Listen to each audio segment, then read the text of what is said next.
I'm actually working on a theory that most entrepreneurs have actually massive clinical ADHD, and that's part of the requirement to do that job properly.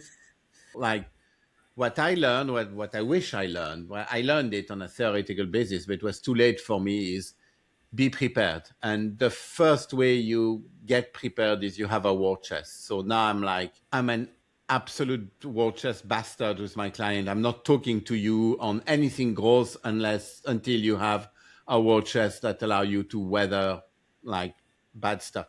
Lots of founders are fair weather captains and they don't prepare themselves for bad weather. And bad weather is coming. It's just the question is when.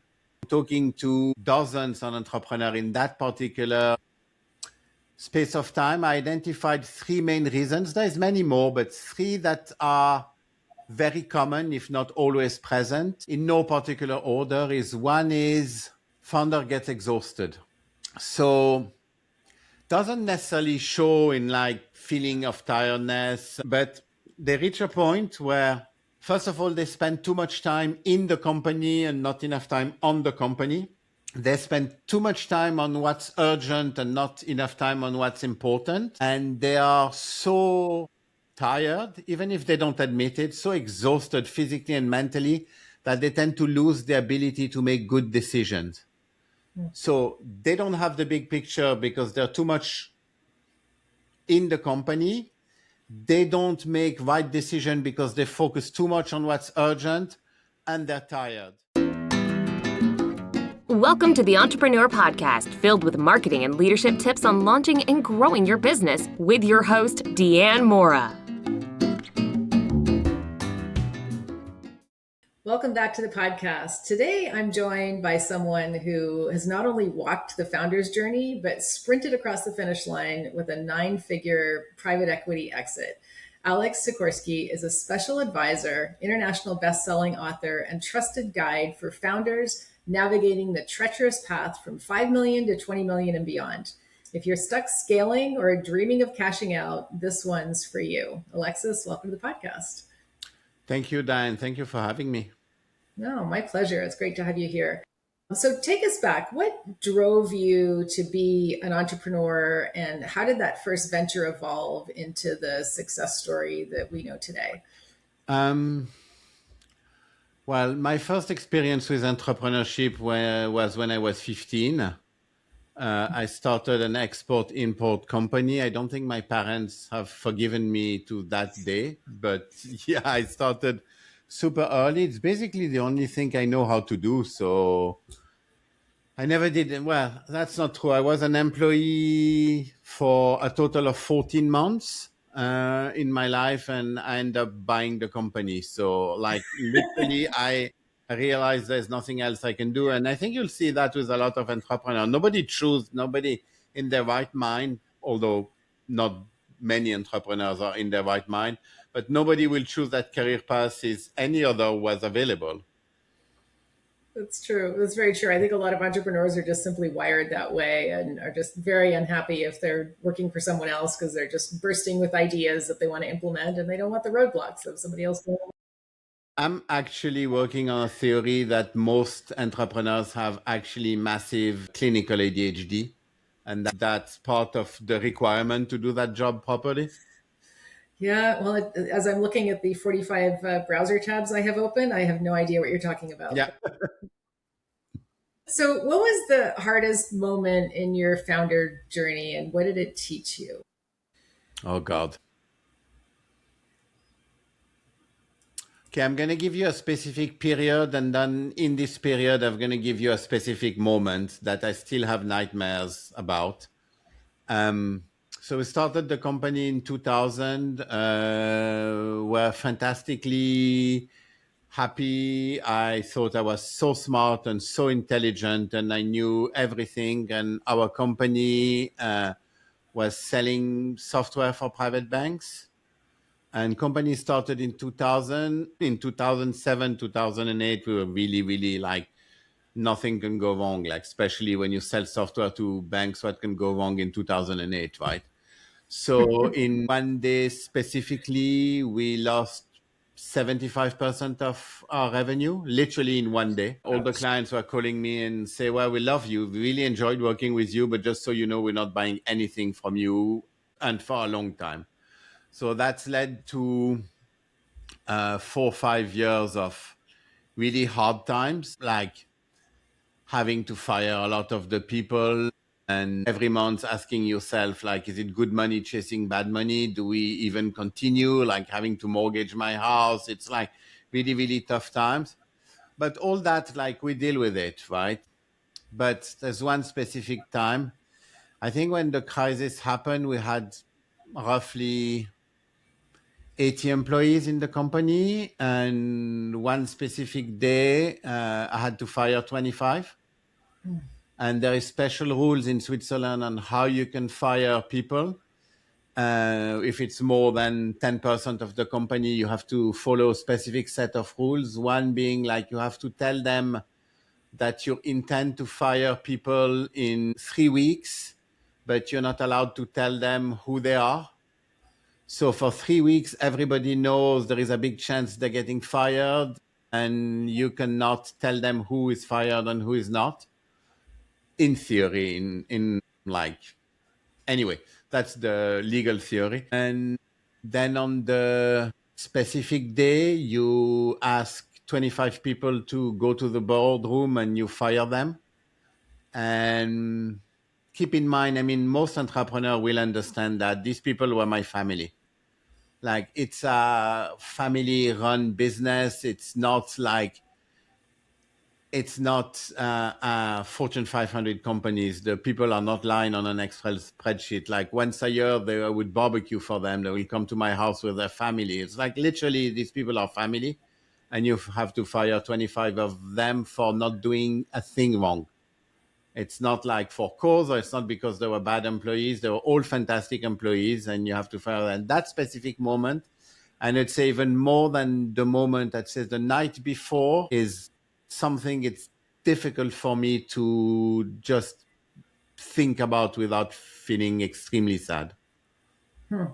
Yeah, absolutely heartbreaking. And I'm sure for any entrepreneur who's had to go through an experience of downsizing, it is really heartbreaking because you, every time you look out on those faces, I'm responsible for putting bread on the table for your families. And it's very, very, very difficult to take that away.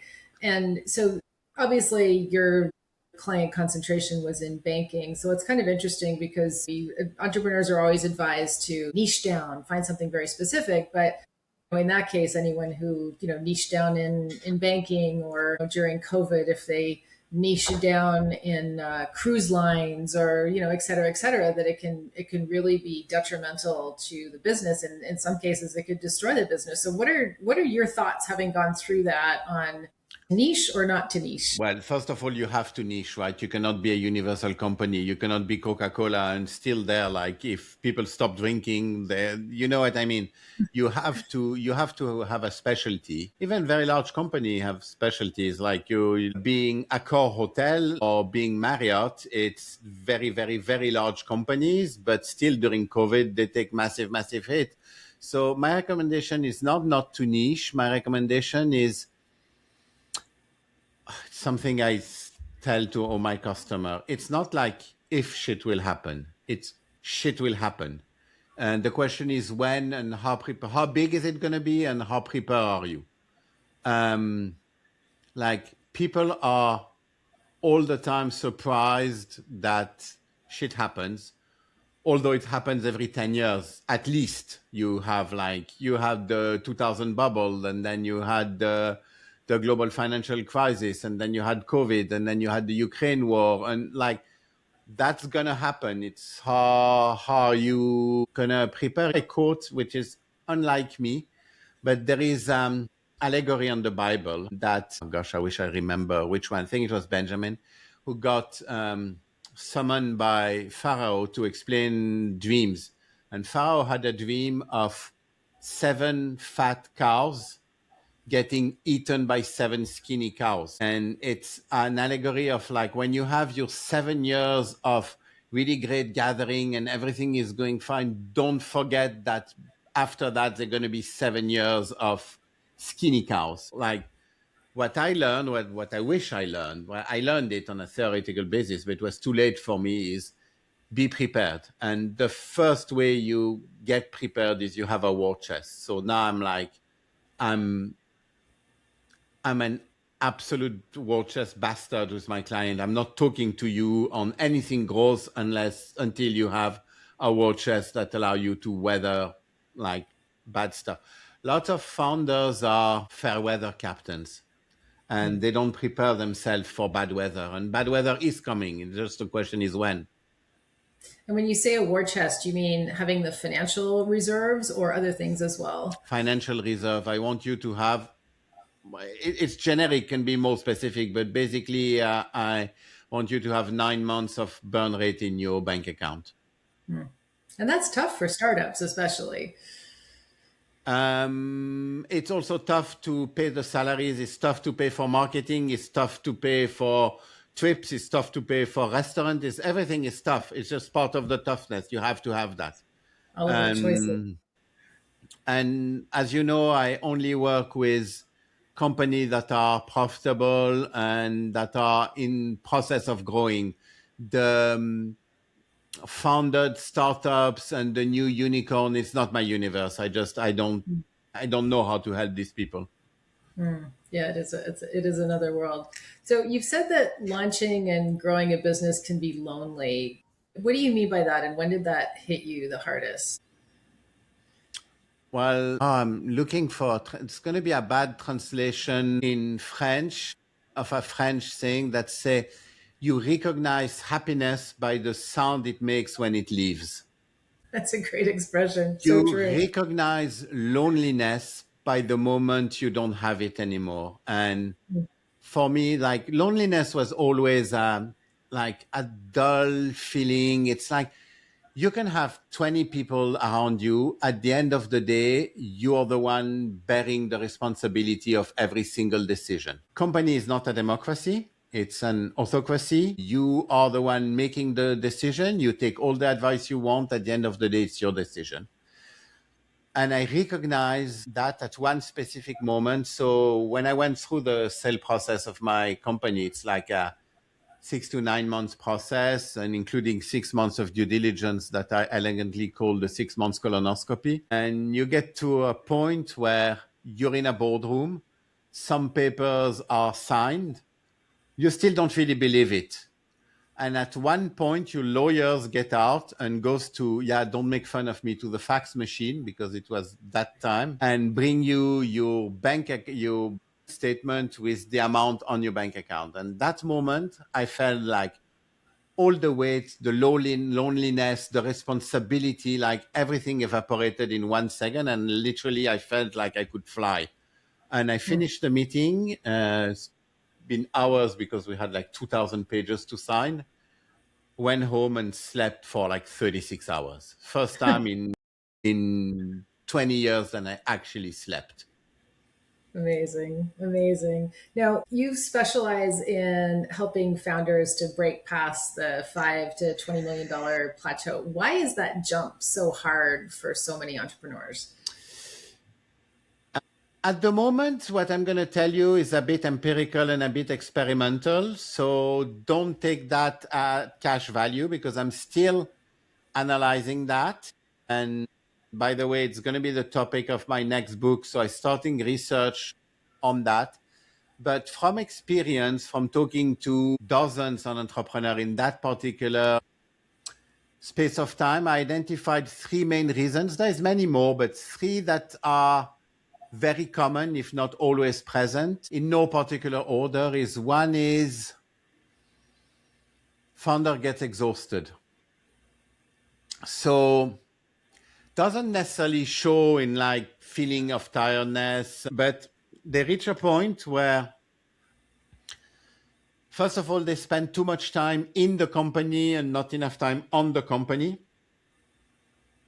They spend too much time on what's urgent and not enough time on what's important. And they are so tired, even if they don't admit it, so exhausted physically and mentally, that they tend to lose the ability to make good decisions. So they don't have the big picture because they're too much in the company, they don't make right decision because they focus too much on what's urgent and they're tired. That's a really bad combo. So I think that's point number one that I identified a lot. Point number two, they don't have the correct tool to pilot their company. And especially they don't have accurate, precise, easy to read monthly financial statements. I see lots of entrepreneurs who basically pilot their plane without a GPS. And suddenly they're like, oh, by the way, you overshot your airport by 500 miles, too late. So that goes from, it's basically talk about going from a family business to a company, like a proper company. I ask my clients, like, you live 2 weeks in a deserted island with no internet connection. What happens to your company? And if they, oh, it's going to be an absolute shit show, then you still have a job. You don't yet have a company. You have people helping you do your job, but it's still a job. So that's reason number two. Reason number three, you reach a point where to continue grow and to generate sales efficiency, operational efficiency, IT efficiency, etc., you start to need C-level people. Like your cousin who's been doing your accounting from day one is probably a super good guy. I'm not telling you should fire him, but he's not a CFO. Like, it's a different job. So you need to, and that's true for CEO, for CTO, head of sales, head of marketing. You have good people around you, but you don't have yet C-level A players people. And the difficulty you have, and that's one of the reasons people get stuck to that particular period in time, is you need the good people, you cannot yet afford them. Absolutely. Well, let's break each of those down. So going back to the concept that the founder is exhausted. So in your experience, how much of that is that we're going back to the idea of it, so many founders being ADHD, that they like having constant change and new shiny objects around them, but to run a company and get it to the next level, you really need to be an operator. How feasible is it for most founders that you see to themselves pilot the ship to that next level beyond that plateau versus maybe bringing in another operator to work with them? This one is actually easy. Surprisingly, it's easy because even if they don't admit they're exhausted and they are running too thin, deep inside they know it. So you just need to extract this truth from them. And for that, I actually have a methodology. I give my clients homework. That's how I operate. I don't do stuff for them because I'm way too lazy. They work, I just give advice and get paid. And so I give them, you're going to take an Excel spreadsheet and you're going to write down every single task you do in a week. And it's a lot. And it's going to be a lot. And now we go through this spreadsheet and we say, okay, now let's identify which one of these tasks are the one you're uniquely qualified to do. And you will find out that this number is actually very small. And the bigger the company is, the smaller this number is. And when you go to Fortune 500 company, basically the only task a CEO is uniquely qualified to do is investors management. Basically, all the rest can be delegated. So you identify which task can actually be delegated. Do you have the staff? Do you need to hire people? Do you need to farm out, etc.? But at the moment they start actually consciously thinking about it, it's become actually quite an easy process. So even though they started the business because they were super passionate about that particular field, because sometimes some of the founders that I've met, it's really hard to get them to sort of extract themselves from the day-to-day operations because they just love it. Yeah. So super briefly, you have three kind of founders. You have your techie. That's a lot in tech companies. It's guy like me who think that they can be mediocre coder and that means they're going to be fantastic entrepreneurs. You have the sales-oriented people. And very rarely, but you still find some finance-oriented guy. And this background, which is more than an professional background, it's a passion background. Like the techies of, like, you look at OpenAI, you look at Sam Altman, his passion is technology. You look at Steve Jobs, his passion is product design and marketing. You look at Bill Gates, his passion is sales. So you'll find what's this guy drive. So he would love, like, there's nothing I liked more than sitting in engineering and development meeting. I love that. That was my favorite part of my job. If I was saying that if your founder is a sales guy, probably the stuff he's going to love doing is talking to customers, and that's really good because that's where he brings value. So like you identify where they bring value and keep them where they bring value pretty much to make it simple. Absolutely. And then the other area that you talked about was financial. So there's that old analogy of, if you're on a desert island, like what are the key metrics that you need to see in order to run your business? So what's your take on that? What should people absolutely need to have? 3-4 days of a fractional CFO will fix that. That's really that's very technical. You need somebody who knows how to do that. But when you have somebody who knows how to do that, it's super easy. That's really the easy fix. Yeah.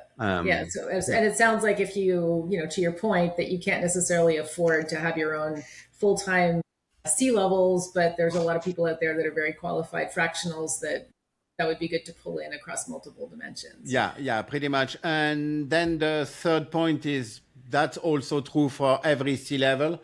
Well, that's what I do. I bring fractional to every C-suite members. We have something called the virtual C-suite when you can buy 3 days per month of a CTO, chief operation, head of sales, etc. So that's how we're helping fixing that particular issue.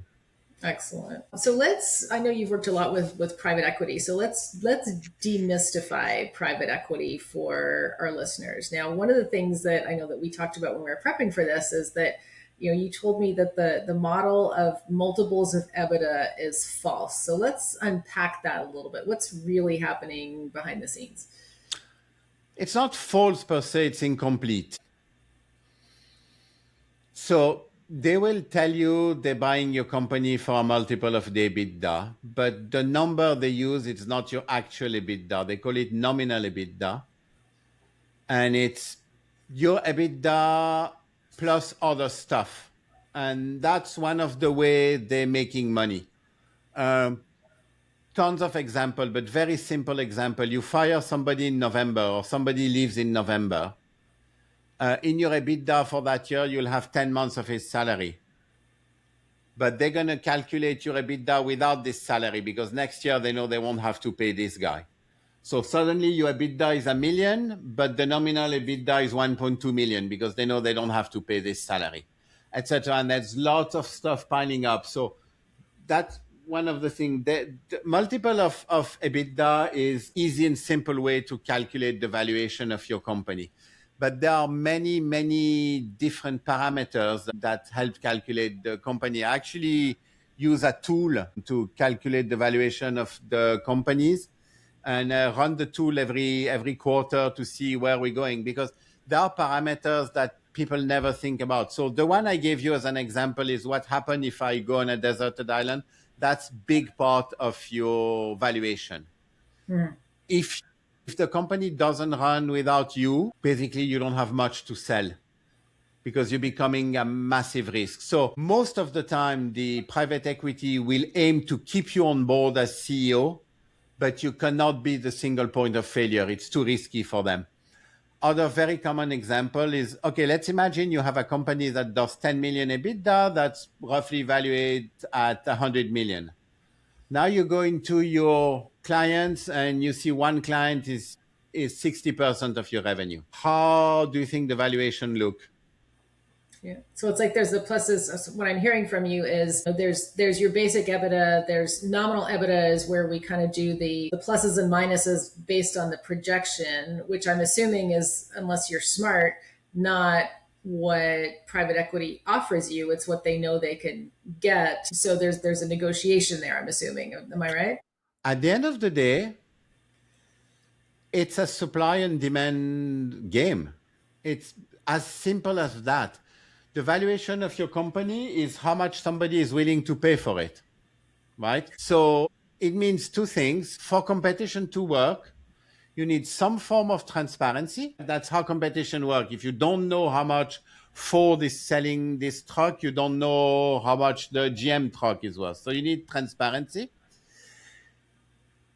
And you need some kind of equilibrium point. Very simple.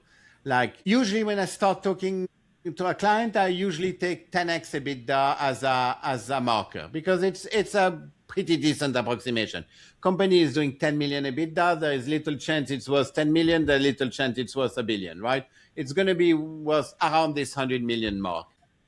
So then when you're ready to sell, first of all, selling your company, it's a process, should be approached as a process.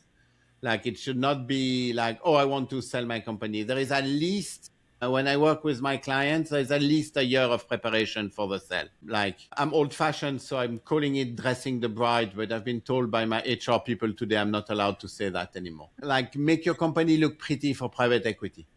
What do you do to like, there is lots of stuff that the private equity like and the private equity don't like. So you basically get strong where they like and you get weak where they don't like. It's that simple. They hate risk.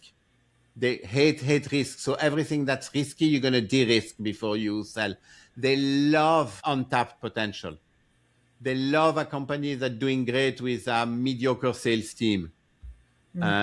So you know what they like, you know what they don't like. They love predictability. They love predictable growth. They love business plan. They love to know what's your plan for the next 3 years. All that stuff. It's a preparation work. And then you need to be sure that you don't talk to only one private equity, because if you do, you don't have the competition. So typically you will auction your company. You will talk to more than one private equity. And if you're lucky, you get to a price war. And that's the best scenario for you. And that goes with rarity. If you do something that's pretty rare, you're good. At the end of the day, contrary to what private equity would like you to believe, it is a seller's market. There is way more private equity than good quality companies to sell. So at the end of the day, it is a seller's market. It is a little less of a seller's market than it was in 2016. It's the same with real estate. You reach a point where any crappy house anywhere goes for a crazy price. And then when the market starts to go down, the low quality stuff lose value, but the high quality stuff maintains value. That's where we are with private equity. It's harder to sell a shit company. You're still good when you sell a good company. You're still in a seller's market as long as you sell a good company. And obviously, what's super important is you do a due diligence on your private equity. So what does that mean? So doing due diligence on your private equity relationship, what are some of the things that you need to look for as a okay. First of all, I'm amazed that founders don't do that. Like, and a lot of them don't. Like, these guys are going to come and literally spend 6 months, like, making your life miserable, looking everything. By the way, anything you're hiding, they'll find. So don't hide. That's a big piece of advice. And you should accept them just like that. No, you do your own due diligence. So the way I do it, but it's not universal, it's just the way I do it. For me, the most important, there's two important things when you sell your company is one, how is your life going to be after you sell the company, right? That's super important. You're keeping on board. You're going to meet with these people at least once a week. In my case, it was every day. They were very hands-on, but are they hands-on? What kind of autonomy are you going to have? What the job is going to be. CEO of a private equity owned company is a very different job than CEO of your own company. What your salary is going to be like, your bonuses, like what it's really conversation with them. And that's usually put at the very end of the negotiation. It's a mistake, should be part of the due diligence, should be at the very beginning. Like, what's going to be my job? Am I going to keep the same salary? Am I getting a better salary? I would like a better salary because now I don't have dividends. And they're going to say, well, you didn't have dividends anyway because you're reinvesting them in the company. You say, yeah, but I had potential dividends. And then they're going to say, well, that's why we give you 100 million. So I know, but that's the past. Now I'm talking about the future. So it's really a negotiation. It's a conversation. There is like, how can I leave? Yeah, I'm going to keep 20, 25% of the company. What happens if I get miserable? Do I have to sell my company? So that's one of the biggest negotiation people fail. Private equity companies tend to put a good liver, bad liver clause in the share purchase agreement. Say that basically if you leave, you have to sell your share at a certain valuation, and you don't want that. No, no. If I leave, I decide if I sell my shares or not. They don't want that either. So that's a negotiation. In my case, it was easy because they didn't want me to give me a bad liver clause, because they say you cannot force a CEO to stay anyway. So this part is a negotiation. It's more than a due diligence. The due diligence part is two things you're assessing. First one, it seems like a minor thing, but it's actually very, very important. Some PE, I don't think lots of them, but some PE have a strategy that we call fish and chips. They're going to fish you with a very high valuation, and during the due diligence, they're going to chip at it. So they're going to sign a letter of intent for 100 million, do 6 months of valuation, and then say, well, we find a few stuff we don't like, your 100 million has become 90. And that's terribly efficient, because you're a human being. For the past 6 months, first of all, you haven't been working on your company because you are working on the effing due diligence. So you lose touch a little bit. You're even more exhausted because due diligence are exhausting, and they're supposed to be exhausting. There is one of you and 20 of them. You're an amateur, they are professionals. So like they send 5 lawyers, which always makes me laugh. Lawyers make me laugh. So that was the easy part. But they send CFOs, they send they go talk to your clients. So it's hard. And also you're a human being. So you started spending, at least in your mind, your 100 million. Or if you're an idiot like me, you started spending in real life. So when they come and say it's not 100, it's 90, it's very hard to say no. Very, very hard. And the only way to protect yourself from that, you can say, well, by the way, if you find stuff in the due diligence, I'm out. It's not going to be a lower amount, but they don't believe you. So the only way to do that is knowing if they do that. And the way to know if they do that is you need to talk to people they acquired before you. So I have a little tactic that I give for free to all your listeners on how to do that. I actually, first of all, I tell the private equity I'm doing a due diligence. They would have no problem with that. They won't be offended. They would find it completely normal. And you say, in my due diligence, I would like to please speak to 5 people you acquired. So can you please give me 5 names of people I can call? So I get these 5 names. Obviously, I'm not going to call any of these people. So I'm going to go on their website because they advertise all the company they acquire, or you get this information pretty easily. I'm going to take the other 15 names that they didn't give me. I'm going to contact them on LinkedIn and say, hey, I'm talking to X private equity. They gave me, offering me a letter of intent. I would like an hour of your time in exchange for a beer if you're in the same city. And so you can tell me your story. I'm yet to meet acquired founder that will not have this conversation. People like to talk about their experience. That's how I do my due diligence. There are other more formal ways, but that's how I do mine. That's brilliant. I love that. I love that. That's a great tip. Now, you've also said that with the knowledge that you have now, you could have exited 5 years earlier and made 50 million more. Like, what would you have done differently? That's the total cost of my mistakes. I would have done so many things differently. I would have way more A players than I had from day one. I would have a war chest. I built too many products. The company got spread too thin. We did many mistakes in terms of geography. We tried to enter places where we had no business being in. We spent millions in some opening offices that end up bringing nothing. But hindsight is easy, right? But yeah, the total cost of my mistakes would be 5 year, 50 million, give or take. Yeah, And that's painful what I'm to look trying to back. save to my clients, by the way.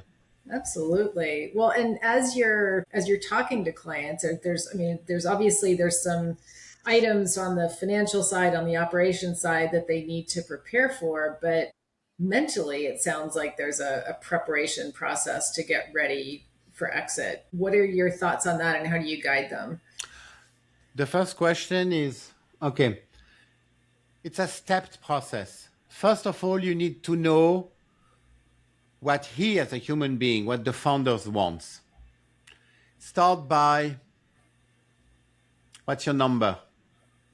How much money do you need in your bank account to be able to retire and not work another day in your life if you don't want to? Be able to do charity work, be able to choose who you work for, to choose if you work and if you don't work, to guarantee your kids will have a roof on their head, and when you die, they live with you, they get your money, and you don't spend your money, basically. So what's your number? Everybody thinks it's a very wide range of number, but there is pretty much one universal number that give you that quality of life, and it's roughly $40 million. With $40 million, just to make it things super simple, you're going to get 5% revenue on your assets. That's $2 million per year. The taxman is going to take half. And with $40 million in your bank account, you have a stable $1 million per year lifestyle, which is a very nice, very comfortable lifestyle. We're not talking private jet and yachts, but we're talking like a really nice, comfortable lifestyle to raise your children and or your grandchildren or whatever. So that's question number one. Question number two is when. First of all, are you a growth business or are you a family business? Are you like, if your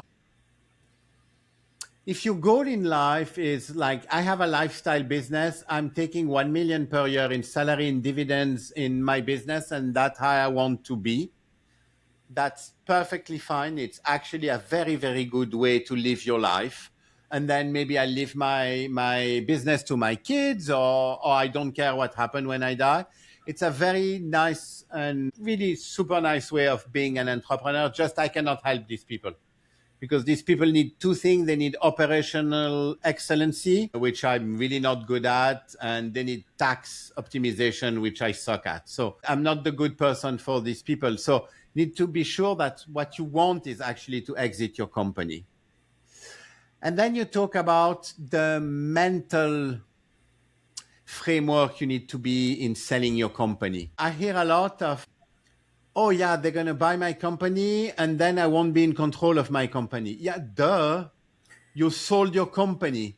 So that's like, I have lots of talks with my client about that. After you sell, you're an employee. Like, are you comfortable with that? They're not going to tell you what to do in day to day because they value your input. At the end of the day, you work for them. They can fire you any day. You have to give report to them. You have to explain what you do. You have to defend your ideas. You are an employee now. You cannot, how do you say in English, have your cake and eat it? Like when you sell your company, you sell. We're going to negotiate the best possible condition. So your employment is going to be as comfortable as possible, but you're going to be an employee. Are you going to be comfortable with that? On the flip side, you're going to sleep. Because if something goes wrong with your company, not your problem anymore. Like you do everything to fix it because that's your CEO, but ultimately you're an employee. It's their problem. And explaining the value of sleep to entrepreneurs is like they can connect to that. They understand what I'm saying. Right. But with that said, I mean, I know entrepreneurs who they've had tremendous exits, and they've actually taken the financial sacrifice of not staying as an employee for as long as their contract indicated that they should, because at the end of the day, they're just founders at heart and they can't stand being an employee. So that is a tough mental So shift. if that's the case, then I'm not going to find a PE exit for you because, as you said, you're going to lose money. I'm going to find a strategic buyer for you. So that's very, very key. If you are a software company, for example, but that's work in any market. If you're a software company, you sell to PE, you're going to sell 10-20% cheaper than you sell to Apple, give or take. Because, well, one of the reasons is Apple will fire you. And that's a big cost saving in the company. So strategic got way more cost saving because they have economies of scale that are harder to achieve for private equity.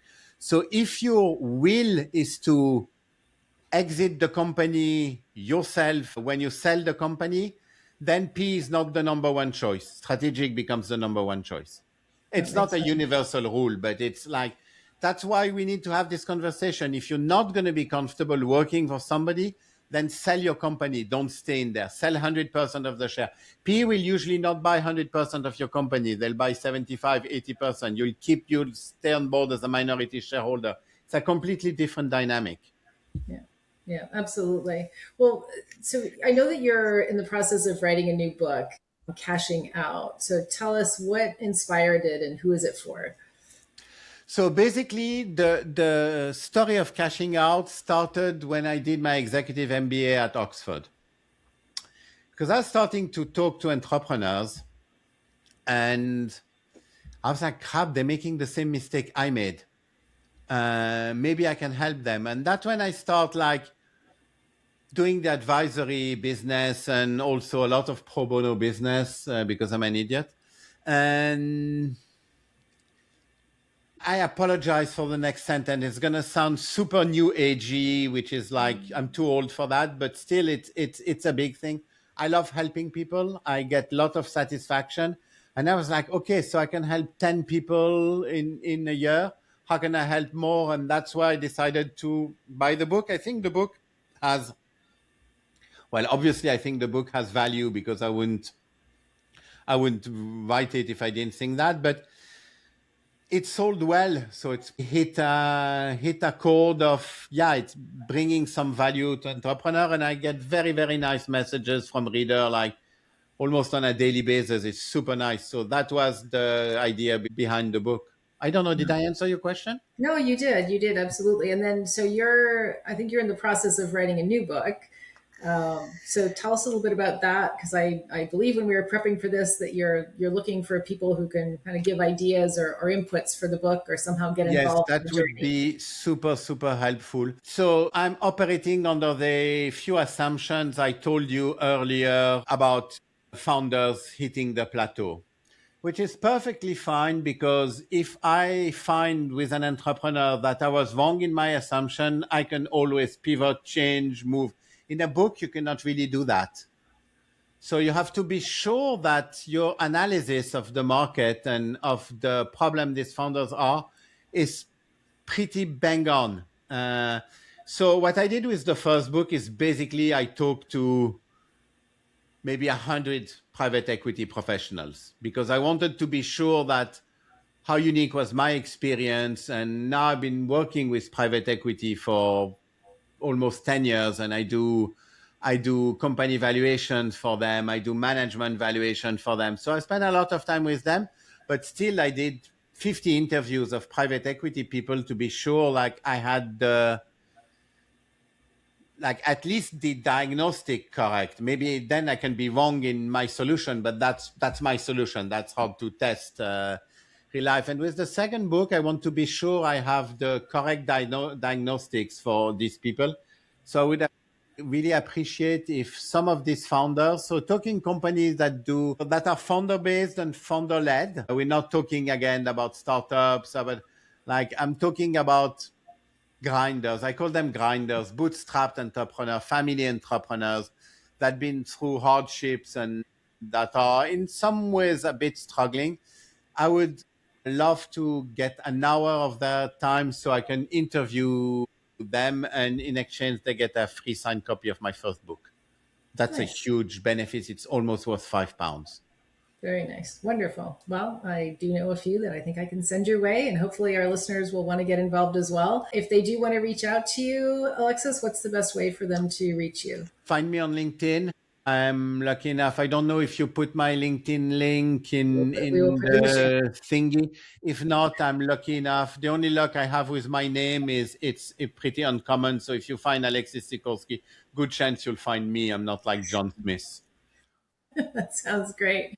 Well, Alexis, listen, thank you for pulling back the curtain on what it really takes to scale and cash out. And founders, if you're in that messy middle, staring down a big decision, hopefully today will give you more than a few aha moments. So thank you so much for joining me today. Thank you for having me, Diane.